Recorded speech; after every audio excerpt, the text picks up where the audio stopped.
हिंदी कैसे सीखें? अच्छे तरीके से जल्दी-जल्दी बोलना कैसे सीखें? घर बैठे हिंदी कैसे सीखें? हिंदी सीखना है तो ग्रामर का बेसिक्स क्या है? हिंदी के कॉमन वर्ड्स और उनका मतलब क्या है? ऐसे कई सारे सवाल आपके मन में चल रहा होगा जब आपने ये वीडियो ओपन किया होगा और आप ज़रूर हिंदी सीखना चाहते हैं, हिंदी समझना चाहते हैं और अपनी हिंदी को सुधारना चाहते हैं। आज के वीडियो में हम यही सारी चीज़ें डिस्कस करेंगे और हिंदी सीखेंगे, वर्ड्स को समझेंगे और कैसे हम बेहतर तरीके से लोगों के साथ कम्युनिकेट कर पाए, उस बारे में भी बातचीत करेंगे। तो चलिए शुरू करते हैं आज का वीडियो। हेलो, हाय, नमस्ते। मेरा नाम है magic man Som. I am an actor, director and actor's trainer. आज के वीडियो में हम हिंदी सीखने पे बातचीत कर रहे हैं और सबसे पहले मैं आपको ये बता दूं, मेरी मदर टंग है Bengali. I am born and brought up in West Bengal. बचपन में ऐसा कभी था नहीं कि मैं बंगाल से बाहर निकलूं, तो मुझे कभी ये ज़रूरत महसूस नहीं हुआ कि मैं हिंदी, उर्दू, इंग्लिश, इन सारे लैंग्वेज को सीखूं। तो मेरे घर में ज़्यादातर मम्मी हिंदी सीरियल्स देखती थी और हम बॉलीवुड के फिल्म्स देखते थे और उन्हीं के ज़रिए हिंदी से मेरी पहली मुलाकात हुई। फिर अराउंड 2011 मेरा शौक हुआ, मुझे एक्टर बनना है, मुझे कोलकाता जाना है, बिकॉज मैं एक स्मॉल टाउन से बिलोंग करता था। कई 4-5 साल काम करने के बाद जब मुझे ये पता चला कि मेरा क्राफ्ट डेवलपमेंट करने के लिए एक जगह है ऐसी दिल्ली में जिसका नाम है नेशनल स्कूल ऑफ ड्रामा, वहाँ मुझे पढ़ना था क्योंकि वहाँ पढ़ने के पैसे मिलते हैं और मुझे एक्टिंग लेके एडुकेशन कंप्लीट करनी थी। वहाँ एडमिशन प्रोसेस के लिए काफ़ी सारे क्राइटेरियाज होते हैं और उसमें से एक मेजर क्राइटेरिया है आपको हिंदी और इंग्लिश आनी चाहिए। जब एग्ज़ाम देना था 2016 में, आज से करीब 9 साल पहले, तो मैंने पहली बार अपनी हिंदी की ट्रेनिंग शुरू की और इस दौरान, इस 9 साल के स्पैन में, आज 2025 है, जो भी मैंने as a non Hindi speaker face किया, क्योंकि हमारे देश में 22 राष्ट्रीय भाषाएं हैं और वो रजिस्टर्ड है और हिंदी और इंग्लिश हमारे लिए राजभाषा है, क्योंकि जो राजा का काम होता है, जैसे कि पार्लियामेंट में जो भी काम होता है, वहाँ हिंदी और इंग्लिश में काम किया जाता है। तो इसलिए हिंदी का इतना महत्व दिया जाता है और बहुत लोग होते हैं जो दूसरे लैंग्वेज से हैं, जैसे कि मैंने कहा कि 22 रजिस्टर्ड लैंग्वेज है, उसमें से एक बंगाली भी है, एक हिंदी भी है, मराठी भी है। तो उसके डिटेल्स मैं डिस्क्रिप्शन बॉक्स में दे रहा हूँ, आप जाके देख सकते हैं। लेकिन हर भाषा के साथ दूसरी भाषा में बहुत सारा अंतर भी है। इनमें एक कॉमन एस्पेक्ट है जो कि संस्कृत है। जब हम सनातन की बात करते हैं, सनातन जो इटरनल है, सदियों से चला आ रहा है, हजारों सालों से चला आ रहा है, तो वहाँ जाके हम देख सकते हैं कि संस्कृत एक हमेशा लैंग्वेज रहा जहाँ से बाकी लैंग्वेजेस धीरे धीरे एक एक जगह पे इवॉल्व हुए। तो मेरे जर्नी के दौरान मैं कई सारे लोगों से मिला जो कि अलग अलग जगह से आते हैं, देश के अलग अलग जगह से आते हैं, बिहार से आते हैं, यूपी से आते हैं, महाराष्ट्र से आते हैं, कश्मीर से आते हैं, राजस्थान, गुजरात, तेलंगाना, तमिलनाडु, मणिपुर, आसाम, बंगाल, उड़ीसा, एमपी। तो हमारे हर स्टेट से जब लोग आते हैं, मिलते हैं, तो एक कॉमन लैंग्वेज हो जाता है जो कि हिंदी में बात करते हैं। लेकिन हर कोई व्यक्ति अपने अपने तरीके से एक हिंदी में बात करते हैं। जैसे बनारस के किसी व्यक्ति से आप मिलेंगे तो उनका जो हिंदी है वो हिंदी बिल्कुल अलग है, बड़ा शुद्ध है। फिर बिहार के किसी व्यक्ति से मिलेंगे तो उनका हिंदी बिल्कुल डिफरेंट है, मैथिली और भोजपुरी वहाँ पे लैंग्वेज है, तो उसका काफ़ी इन्फ्लुएंस है। उड़ीसा में किसी से मिलेंगे, बंगाल में किसी से मिलेंगे, तो बंगालीज कैसे बात करते हैं, जैसे मैं आपके साथ बात कर रहा हूँ, तो हमेशा हम गोल गोल में बात करते हैं, रसगोल्ला खाबे, रसगोल्ला। तो ऐसे बंगालीज मोर, बंगाल से मैं हूँ इसलिए मैं बोल रहा हूँ कि वो गोल होता है और रसगुल्ले, रसगुल्ले, तो ये बड़ा फ्लैट सा होता है हिंदी का लैंग्वेज। तो जब हम हर भाषा में जब हम उच्चारण करते हैं अपने शब्दों का, जैसे मैं बहुत ज़्यादा तो तमिल, तेलुगु, कन्नड़, इन भाषाओं के बारे में मैं बहुत ज़्यादा नहीं बता सकता, लेकिन हालांकि कई लोग होंगे जो ये वीडियो देख रहे होंगे और हिंदी सीखना चाह रहे होंगे। तो as a non Hindi speaker मैंने बहुत सारी प्रॉब्लम्स फेस की है, स्पेशली ग्रामेटिकल बहुत सारी चीज़ें, क्योंकि बंगाली में वो चीज़ें होती नहीं है। और ये दर्द, ये तकलीफ वही व्यक्ति आपको समझा सकता है जो इससे गुजरा है, क्योंकि जो हिंदी बचपन से बोल रहा है, जिसकी हिंदी अच्छी है, वो तो आपको हिंदी सिखा सकता है, लेकिन आपके अंदर और झांक के क्या देखने की जरूरत है, कैसे आप किस तरीके से अपने शब्द को समझें। आपका जो मदर टंग है वो तो आपकी आदत में शामिल हो चुकी है, उसके बाद आप नई भाषा को अडॉप्ट कर रहे हैं और फ्लुएंटली उसमें आप बात भी कर पा रहे हैं, आपके दिमाग में शब्द जनरेट हो रहे हैं, थॉट्स जनरेट हो रहे हैं, तो वो एक अपने आप में बहुत बड़ा टास्क होता है, जबकि आपने बचपन से वो चीज़ सीखी नहीं है। लेकिन आप जब एक वक्त के बाद आके उसको सीखते हैं और उसमें फ्लुएंट होना चाहते हैं, तो इसमें कई सारे एस्पेक्ट आते हैं, उस पे आपको काम करना होगा। सबसे पहले ज़रूरी होता है कि आप जिस भाषा में बात करते हैं, क्या आप सही तरीके से बात करते हैं? एक बार देख लीजिए, आपके टोन क्या है?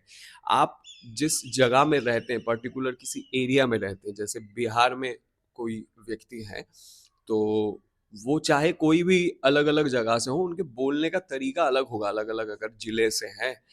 लेकिन एक मेजर पॉइंट होता है, जैसे कि हम उर्दू के शब्द में अगर पहुँचते हैं, वहाँ पे चीज़ बोलते हैं, लेकिन कोई चीज़ की बात, तू चीज़ बड़ी है मस्त-मस्त, अभी चीज़ चीज़ आ गया, है ना? कि लेकिन वो चीज़ बोलते हैं। तो ज़ जो है वो नुक्ता होता है, वो उर्दू के शब्द है, हालाँकि उसमें हम कभी बाद में बात करेंगे।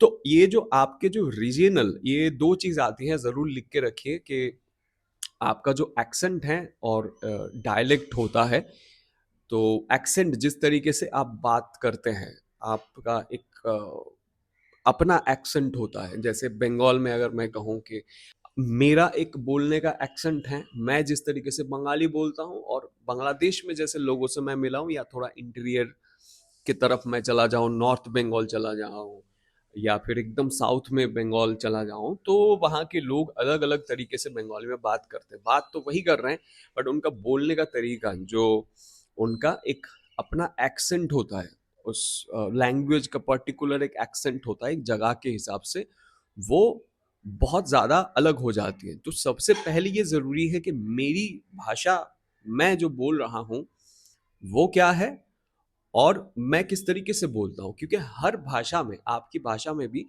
अ, आ, ई जैसे 2 सिमिलर चीज़ मैं बता सकता हूँ, आपको भी वो समझना पड़ेगा कि हिंदी अगर सीखनी है तो हिंदी में कैसे उच्चारण होता है, और आपके भाषा में जैसे बंगाली में, बींगा बंगाली में बता सकता हूँ कि अ, आ, हर्षोई, दीर्घोई।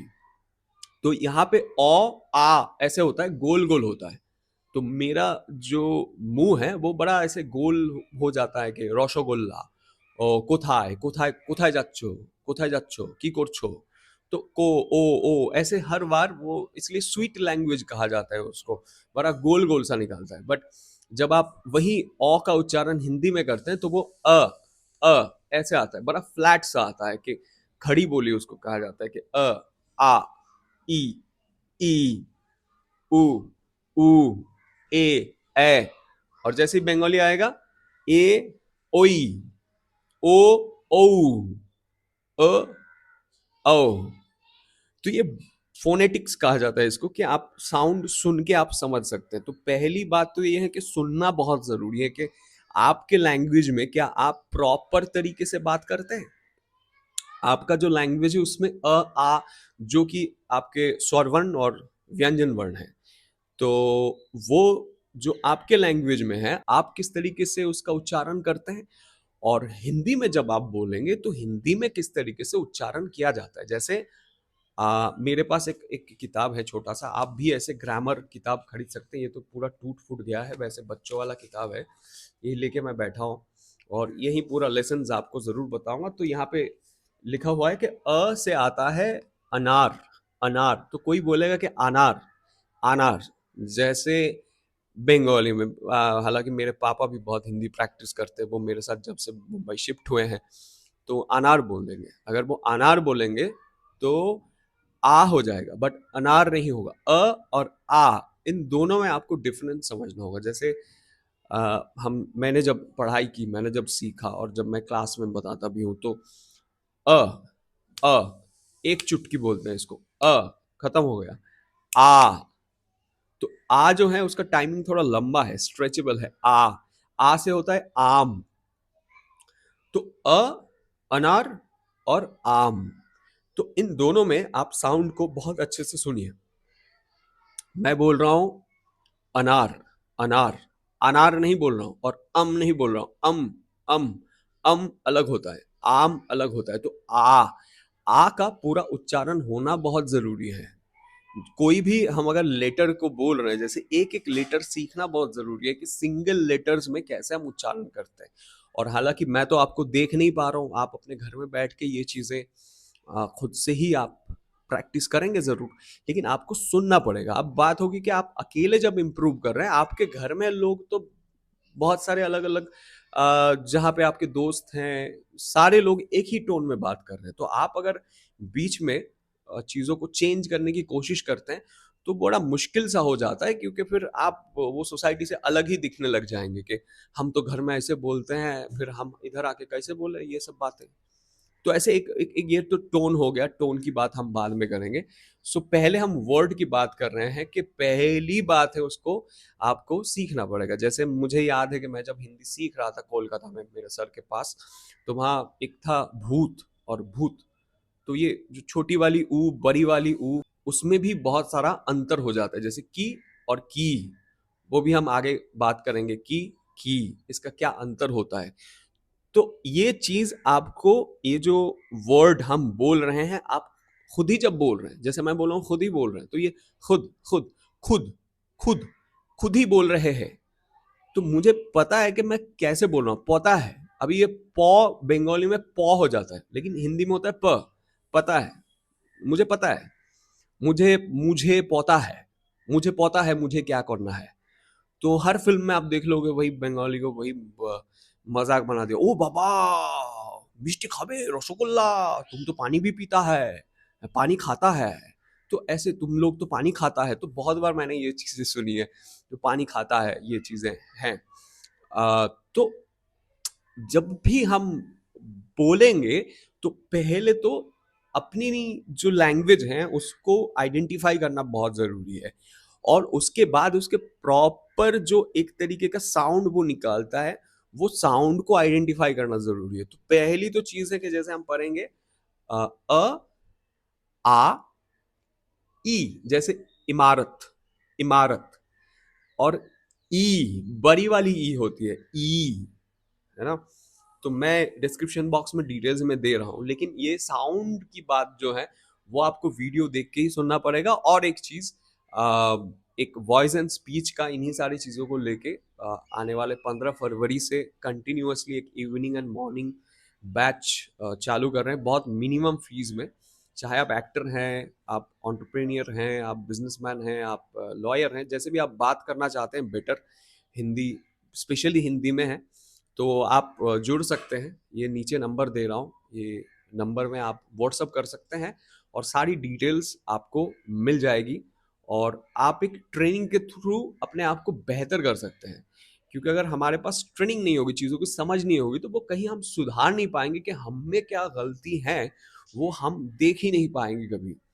तो आप अगर खुद को समझेंगे नहीं, 10 लोग ऐसे लोग हैं आपके एरिया में, ऐसे लोग हैं जो एक ही तरीके से बात करते हैं, तो बंगाल में रह के हिंदी सीखना बड़ा मुश्किल होता है, क्योंकि आपको हर दिन तो वही बंगाली से ही बात करना होता है।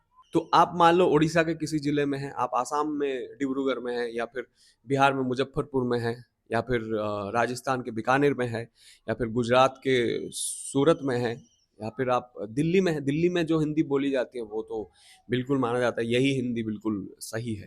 तो कौन सा हिंदी सही है, कौन सा हिंदी गलत है, उसके चक्कर में हम फंस जाएंगे। बात यही है कुल मिला के, आप ऐसे लोगों से कम्युनिकेट करें जहां आप और नए लोगों के साथ जुड़ सकते हैं, नए तरीके से अपने आप को प्रेजेंट कर सकते हैं। क्योंकि आपके सर्कल में आप फंसे रहेंगे तो वहां आपकी इंप्रूवमेंट और ग्रोथ का बड़ा मुश्किल हो जाएगा, तो निकलना जरूरी है। तो ये ऑनलाइन क्लास का यही बोलने का मकसद है। इसके जरिए आप अगर बेटर करना चाहते हैं तो आप जरूर जुड़ सकते हैं। अभी पहला सेशन तो 3 महीने का है, हफ्ते में 2 दिन करके, तो डिटेल्स आपको मिल जाएगा। अभी हम वापस आते हैं, ई है, ई इमारत। फिर हम जैसे बड़ी वाली ई पे जाते हैं तो ईंट, तो वहां पे इमारत ई खत्म हो रहा है और ईंट जैसे मैं बोल रहा हूं तो उसके ऊपर एक नेजल भी लगा हुआ है, बिंदी लगा है, ईंट। तो ईंट, ई, ई। तो ये ई दो चुटकी में बह जाता है, जैसे कि अ, आ, ई, ई। तो ई थोड़ा सा स्ट्रेच होता है। तो ये स्ट्रेच जैसे ही हम प्रैक्टिस करके करके अपने अंदर बिठा लेंगे, ये वक्त लगेगा, इसके लिए बहुत वक्त लगेगा, क्योंकि मैं पिछले 10 साल से इसके ऊपर काम कर रहा हूँ, और उसके बाद भी अभी काफ़ी सारी चीज़ें हैं जो मुझे लगता है कि अब मुश्किल होता है वो सारी चीज़ को करना, क्योंकि घर में मैं बंगाली में बात करता हूँ तो दिमाग बंगाली की तरह सोचता है, और कॉन्स्टेंटली मैं हिंदी में बात कर रहा हूँ तो हिंदी के सारे शब्द मेरे जहन में हैं, बीच में कुछ शब्दों का इस्तेमाल भी कर रहा हूँ। तो ये मेरी मदर टंग तो है नहीं, और उसमें ग्रामेटिकल और सारी चीज़ें हैं, सही तरीके से प्रोनाउंस करना है, बीच में 4 इंग्लिश भी बोलनी है। तो ये सब माइंड का खेल है। माइंड में जितना सुन के चीज़ों को बिठाएँगे और प्रैक्टिस करेंगे, तो हम अपने आप को बेहतर और बेटर बना सकते हैं। ई, ई, उ, ऊ, ए, ए, ओ, औ, अम, आ।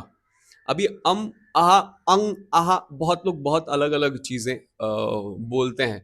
तो इसको सुनने में कि आहा, आहा, ऐसे बहुत जगह पे बहुत तरीके से बोला जाता है। बहुत सारे ऐसे शब्द हैं, वो गलत तरीके से भी आ गया, सही तरीके से भी आ गया, तो कौन-सा सही है, कौन-सा गलत है, ये इस कंट्री में समझना ही बहुत, इस देश में बहुत बड़ा मुश्किल होता है कि क्या सही है, क्या गलत है एक्चुअली ज़िंदगी की तरह। तो मैं कुछ शब्द डिस्क्रिप्शन बॉक्स में नीचे दे रहा हूँ, आप उसी हिसाब से उनका प्रैक्टिस करें। मैं तो आपको देख नहीं पाऊँगा, आप प्रैक्टिस करेंगे, लेकिन मुझे उम्मीद है ये वीडियो ज़रूर आपको हेल्प करेगा। आज हमने स्वर वर्ण पे बात किया, ये जो, और इसको हम और डिटेल में बात करेंगे, स्वर वर्ण, व्यंजन वर्ण, जो हम बचपन से सीखते आ रहे हैं, बचपन में हमने सीखा है, उस चीज़ को हम भूल चुके हैं। तो वापस बहुत ज़रूरी है कि आप उन चीज़ों पे वापस, तो अब ये समय है रिविज़िट करने का, अपने आप को बेटर बनाना है, तो आपको बेसिक पे वापस जाना पड़ेगा, और यही कांस्टेंट प्रैक्टिस करना पड़ेगा। ओ, औ, औ, ये बहुत लोग बहुत अलग-अलग तरीके से प्रोनाउंस करते हैं। जैसे हरियाणा में और और क्या हाल है? और क्या हाल है? तो और क्या हाल है? तो ये और को और बोलते हैं, है ना? और क्या हाल है? तो और ऐसे बोल देते हैं, तो और, है ना? और मैंने बोला, तो उनका अपना एक टोन है, तरीका है बोलने का। तो और ये तेरी ओर, है ना? और मैंने तुमसे कहा, तो ये और ये दोनों भी अलग होता है, तो इसको रेक्टिफाई करके समझने की ज़रूरत है। तो जिस तरीके से मैंने कहा, आप और भी कुछ ऐप्स भी होते हैं, ऐप्स को डाउनलोड कर सकते हैं। आप गूगल ट्रांसलेटर पे कोई भी शब्द डाल के उसको अच्छे से सुन सकते हैं कि एक्चुअली वो किस तरीके से प्रोनाउंस कर रहे हैं, किस तरीके से वो बोल रहे हैं।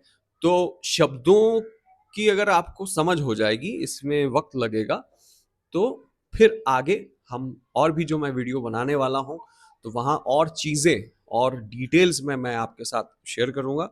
तो साथ बने रहिए, सीखना है, और अगर खुद से प्रैक्टिस भी करनी है, साथ जुड़ना है, तो वर्कशॉप के बारे में मैंने बता दिया, वहाँ जुड़ सकते हैं।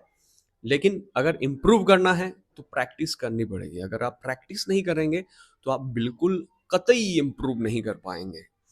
तो ज़िंदगी को बेहतर बनाना है तो घर में बैठ के ऐसे सुन के तो नहीं होगा, कुछ करने की ज़रूरत है। तो कुछ करेंगे तभी आप आगे बढ़ेंगे। कोई सवाल है मन में, कुछ बताना चाहते हैं, तो ज़रूर कमेंट करके मुझे बता सकते हैं। मिलते हैं बहुत जल्द। Take care, bye, stay safe, and जय हिंद।